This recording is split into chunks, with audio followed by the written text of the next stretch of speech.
Hello from Magicland Farms. In this video, I wanted to answer a question that we got from some customers about our melons, how we tell if they're ripe. The watermelon, the muskmelon, we get quite a few questions. I'll also show new melon we're growing, the Canary melons. But first, we'll start in the watermelons. That's where we are. And the easiest way to tell if the watermelons are ready, and the varieties that we grow. By the way, it does matter what varieties you do, and most of the ones I grow, you can tell if they're ready by this method. We're out in the field. This is the best way to tell out in the field. Is to look at the little tendril or pigtail right by where the watermelon is connected to the vine. If this is dead, there's a good chance that this melon will be ready. Another indication is a nice yellow bottom, which shows that it was on the ground for a long time. This one is not ready because this is a very alive tendril. The one over here, on the other hand, has a dead tendril. So the likelihood of this one being ready is quite high.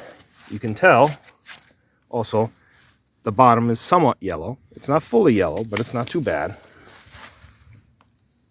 Some people also like to just press and see if they crack it. That's never been a great way of telling, but it is just one of those indications.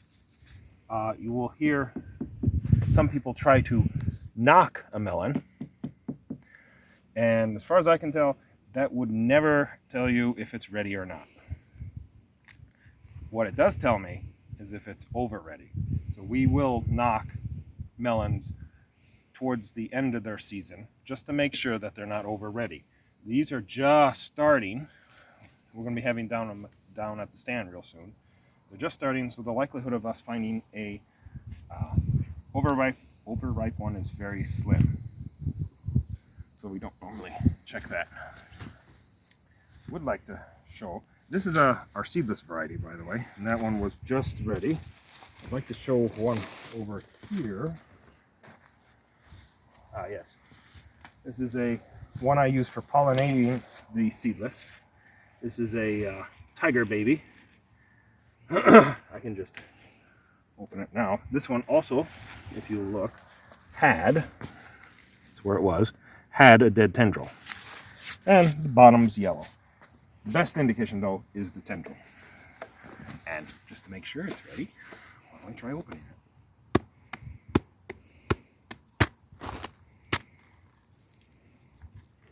And yes, that is beautifully ready. Oh, excuse me while I partake.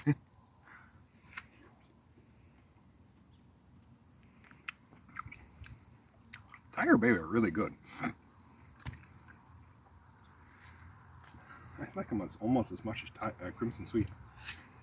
Okay, now let's head over to our muskmelon to show you how we tell when they're ready.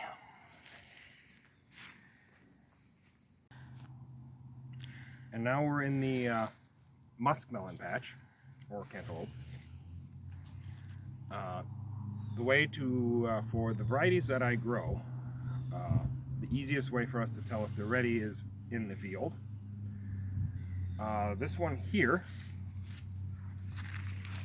is a ready muskmelon, and the reason why I can tell is because it's yellow. The variety is Orange Sherbet. I grow 3 of them: Orange Sherbet, Solstice, and Goddess for the muskmelons. And each of those varieties will turn yellow when they're ready. Not all muskmelon will do that, and I don't like those type that don't because they're too hard to tell if they're ready or not. The next thing for telling is if it comes off the vine easily and a full slip.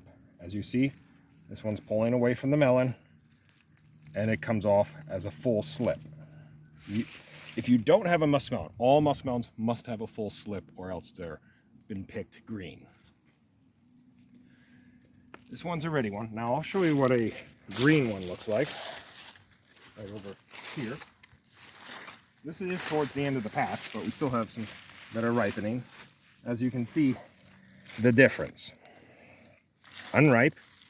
And this, no matter, you know, you tug on it, it's not coming off. It should just fall right off the vine, full slip. Now, people at the stand ask if the melons are ripe or if they're overripe. The way to tell if it's ripe, once again, as long as it's nice and yellow. If it's overripe, it might start getting a bit soft. Some of them, even if you shake it, it might hear some swishing sound in it, which means the seeds have pulled away from the flesh and it almost sounds like a rattle. Those are all not the best eating quality, and they're too soft for my taste.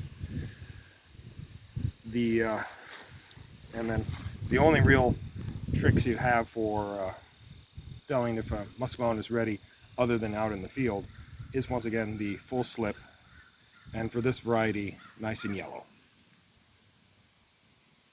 Now, I would like to show you the Canary melons, our new melon that we've been growing only for 3 years now. And now we're over by the Canary melons. It is once again the new melon for us. We've only planted it for about 3 years now. I've been enjoying it because it's a lot later than the muskmelon, so it's been kind of continuing the muskmelon season because they have a similar flavor. Not the exact same, but similar. To tell if these are ready is basically how yellow they get. When they're starting out, they're just a light green to pale yellow, like this one. When they're ready, they get a very vibrant yellow. They're actually called canary melons, or yellow. They're called canary melons, yellow melons, or Christmas melons. You can probably guess why they're called canary or yellow melons, because they're so yellow. Christmas melon is, they give it that name because it lasts a very long time. Good long shelf life. Depending on where you grow it, you might be able to keep this melon until Christmas. For me, I've successfully kept them easily a month.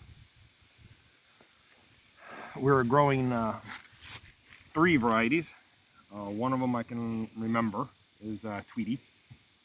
The other 2, they're new this year and I just can't remember what they are. If you're down at the stand, you can probably ask somebody. They might be able to remember better than I. Another note on it is that unlike the muskmelon, the stem where you pull it off a full slip, that does not happen on a canary. You actually would want to leave the part of the stem on. They'll have it so it has a longer shelf life. They don't pull away from the vine like a muskmelon do. So if you do find the stem on it, it's probably still ripe. It's not an indication like it would be for the muskmelon. Well, thank you for watching, and I hope you enjoyed the muskmelons, the canary melons, and the watermelons this year. Thank you. Bye.